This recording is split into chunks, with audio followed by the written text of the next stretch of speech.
मित्रांनो, उन्हाळा चालू झाला आहे. त्यामुळे उन्हाळ्यात हल्ली तुम्ही काय प्रवास करा नाहीतर काही घरात असाल, तरी उलट्या जुलाब होण्याची लक्षणे असतात. फूड पॉयझनिंग सारखी समस्या होऊ शकते. तर त्यासाठी काय खावायचे आणि काय टाळावे, तसेच जुलाब थांबण्यासाठी काय उपाय आहेत, ते आपण बघून घेणार आहोत.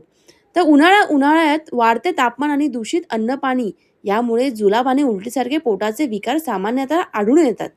या त्रासामुळे शरीरातील पाणी आणि आवश्यक इलेक्ट्रॉन कमी होऊन डिहायड्रेशनचा धोका निर्माण होतो. या लेखामध्ये जुलाब उलटी होण्याची कारणे, तसेच त्यावर उपयुक्त पेये, तसेच खाण्याचे योग्य पदार्थ आणि काय टाळावं त्याच्याबद्दल या सविस्तर माहिती आपल्या या व्हिडिओतून बघणार आहोत. तसेच घरगुती उपाय आणि प्रतिबंधकता खबरदारी कशी घ्यावी याचाही आढावा घेण्यात आला आहे. तर मित्रांनो, योग्य आहार आणि वेळेवर काळजी घेतल्यास हा त्रास लवकर बरा होऊ शकतो. तसेच गंभीर गुंतागुंत टाळली जाऊ शकते. हल्ली उन्हाळ्यात आपण फिरायला जातो पिकनिकला वगैरे, तर लहान मुलांना याचा भरपूर त्रास होतो. तर उन्हाळ्यात दिवसात वाढते तापमान हे बॅक्टेरिया म्हणजे जीवाणू आणि विषाणूंच्या वाढीसाठी पोषक असते. उष्णतेमुळे अन्न लवकर खराब होते. त्यामध्ये वेगवेगळे घातक जीवाणू वेगाने वाढतात. तसेच दूषित पाणी आणि उघड्यावरचे खाद्यपदार्थ हे उन्हाळ्यातील पोटांच्या विकारासाठी मुख्य स्रोत आहे. जेव्हा हे जीवाणू अर्थात बॅक्टेरिया आपल्या शरीरामध्ये प्रवेश करतात, तेव्हा आपली पचन संस्था आणि त्यांना बाहेर टाकण्यासाठी उलट्या आणि जुलाबाचा आधार घेते. त्यामुळे शरीरातील पाणी आणि महत्त्वाचे क्षार म्हणजे इलेक्ट्रॉनिक वेगाने कमी होतात, ज्याला डिहायड्रेशन असे म्हणतात. जर यावर वेळेवर उपाय केले नाहीत, तर शरीरातील रक्तदाब अर्थात ब्लड प्रेशर कमी होऊन अशक्तपणा वाढताना दिसतो. विशेषतः हा प्रकार लहान मुले आणि वृद्धांमध्ये पाण्याचे प्रमाण कमी होते, ते जीवावर बेतू शकते. त्यामुळे उन्हाळ्यात आपल्याला केवळ औषधे घेणे पुरेसे नसून खाण्यापिण्यावर आणि पथ्य पाळले तर ह्याचा नैसर्गिक उपाय सुद्धा आहेत. चला आता आपण बघून घेऊया की आता उन्हाळ्यात जुलाब आणि उलट्या होण्याची कारणे कोणती. लहान मुलांना याचा भरपूर तुम्हाला प्रकार दिसून येतात, की लहान मुलांना उलट्या होतात, जुलाब होत आहेत उन्हाळ्यामध्ये.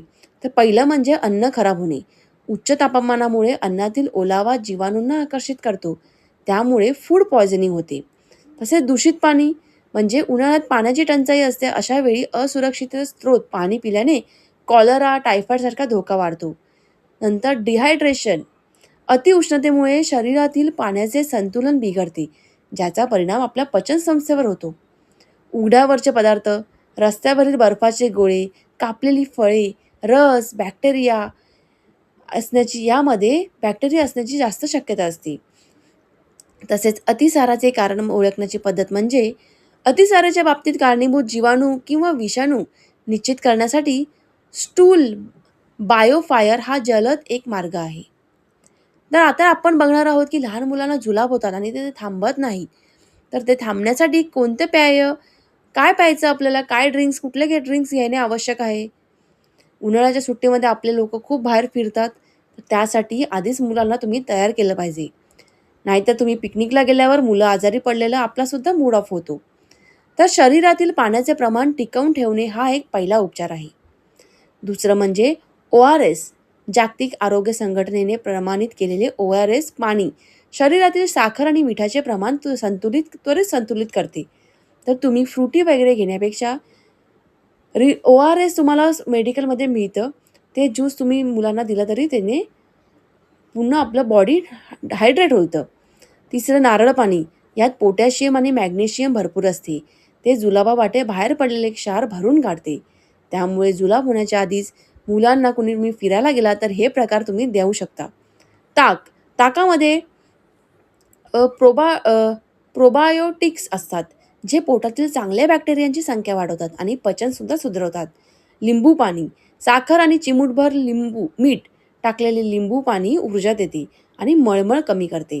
तर मित्रांनो, जर तुम्ही बाहेर जाणार असाल तर लहान मुलांना हे प्रकार आधी तुम्ही कंटिन्यू मध्ये-मध्ये 2-2 तासाने देत जा.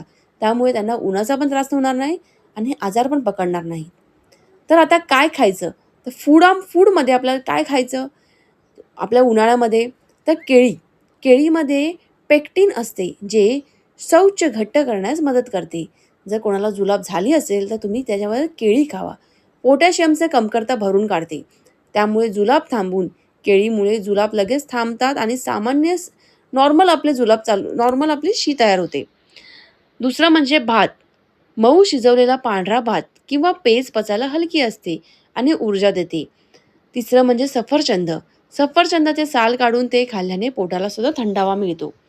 जर कोणाला जुलाब झाली असेल तर हे प्रकार तुम्ही त्यांना लवकरात लवकर म्हणजे खायला द्या. त्यामुळे जुलाब हे लवकरात लवकर थांबण्यास मदत होतील. आणि दही भात. दही भात म्हणजे दह्यातील लॅक्टोबॅसिलिन्स बॅक्टेरिया संसर्गाशी लढण्यास मदत करतात. चला आता तर आपण बघणार आहोत काय टाळावे. कोणती फुलं अवॉइड करायला पाहिजे ज्यामुळे आपल्याला जुलाब हे आपल्याला होणार नाहीत आणि जर झाले असतील तर कमी होतील.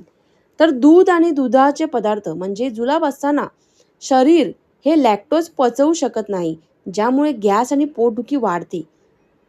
तर त्यामध्ये ताक आणि दही तुम्ही खाऊ शकता. पण दूध आणि दुसरं असेल का पनीर वगैरे ते टाळावे. तसेच तिखट आणि तेलकट पदार्थ म्हणजे मसाल्यांमुळे पचनाला सूज येऊ शकते पचन मार्गाला. सो जास्त तिखट आणि तेलकट खाऊ नये. नंतर चहा आणि कॉफी. कॅफीन लघवीचे प्रमाण वाढवते, त्यामुळे शरीर अधिक डिहायड्रेट होते. त्यामुळे चहा पण टाळावी. जास्त फायबर असलेले पदार्थ म्हणजे कच्च्या भाज्या किंवा कडधान्य जे पचायला जड असतात त्यामुळे जुलाब वाढू शकतात. त्यामुळे हे जड पदार्थ आणि दुधाचे पदार्थ टाळावे. आता जर आपल्याला घरगुती उपाय बघायचा असेल आणि जर आपल्याला खबरदारी घ्यायची असेल तर काय करावे? तर आले आणि जिरे, आल्याचा रस किंवा जिरेचं पाणी घेतल्यामुळे उलट्या लगेच थांबतात आणि त्यामुळे पोटातील इन्फेक्शनसुद्धा कमी होण्यास मदत होते. जर चुकून तुम्हाला जुलाब वगैरे झाले असतील तर आल्याचा रस आणि जिऱ्याचे पाणी जर प्याले तर त्याच्यामुळे भरपूर फरक पडतो. तसेच हात स्वच्छ धुवायचे. जेवणापूर्वी आणि टॉयलेटला जर गेला असेल, शौचालयाला जाऊन आले असेल तर तुम्ही हात साबणाने धुणे अत्यंत आवश्यक आहे. तसेच ताज्या अन्नाचे सेवन केले पाहिजेत. उन्हाळ्यामध्ये शिल्लक राहिलेले अन्न, तसेच शिळे अन्न खाणे टाळा. तुम्ही 2-3 अन्न तुम्ही वाचवता. थोडे पैशासाठी तुम्ही बघता, की हे अन्न आपण टाकू नये. पण डॉक्टरला त्याचे डबल पैसे जातात. त्यामुळे शिळे अन्न टाळावे. अन्न नेहमी झाकून ठेवा. तसेच पाणीसुद्धा उकळून प्या आणि जर पाण्याचा स्रोत खात्रीशीर नसेल तर पाणी उकळून आणि थंड करून प्यावे. जुलाब आणि उलट्या हे शरीराचे डिटॉक्स करण्याचे मार्ग आहेत. त्यामुळे बहुतेक वेळा हे त्रास 2-3 दिवसात योग्य आहाराने बरे होतात. मात्र जर उलट्या थांबत नसतील, विष्ठेतून रक्त पडत असेल किंवा प्रचंड ताप वगैरे असेल तर त्वरित डॉक्टरांशी संपर्क साधावा. कारण हे गंभीर बॅक्टेरियल इन्फेक्शन असू शकते. तर मित्रांनो, या व्हिडिओतून तुम्हाला हे सांगणार आहे, असं सांगायचं आहे की आता तुम्ही उन्हाळ्यामध्ये पिकनिकला, गावाला वगैरे कुठे फिरायला वगैरे जात असाल, 2-3 दिवस, 4-5 दिवस, आठवड्यासाठी जात असाल, तर आपली मुलं बहुतेक वेळा आपण बघतो, की कुठे बाहेर फिरून आल्यानंतर सुद्धा किंवा फिरायला गेल्यानंतर 2-3 दिवसानंतर सुद्धा आजारी पडतात. ताप येतो, नंतर मग जुलाब चालू होतात. हे कशामुळे? तर उन्हामुळे.